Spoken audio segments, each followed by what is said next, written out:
પૂર્વ કોર્પોરેટરનો વિડીયો ગઈકાલે રાતથી વાયરલ થયેલો છે. મારા ધ્યાનમાં મોડી રાત્રે એ વિડીયો આવ્યો. સવારે મેં વિડીયો ફરીથી જોઈ અને એ પૂર્વ કોર્પોરેટરને મેં ફોન કરવાનો પણ પ્રયત્ન કર્યો. એમનો ફોન સ્વિચ ઓફ આવે છે. એટલે મેં કાર્યાલયથી રૂબરૂ એમના ઘરે એમને મેસેજ આપવાનો પ્રયત્ન કરેલો છે. એમની સુધી મેસેજ પહોંચી જશે એટલે એમનો મને ફોન આવશે.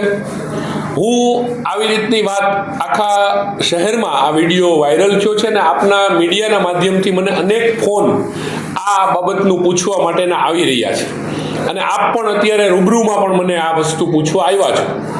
તો હું એમની સાથે ચર્ચા કરી આ બાબતનું એમને ખુલાસો હું પૂછવાનો છું અને આ ગંભીર બાબત જો લાગશે તો પાર્ટી એના ધારાધોરણ મુજબ જે કાંઈ પગલાં લેવા પડશે એ પણ પાર્ટી આ બાબતમાં પગલાં લેશે.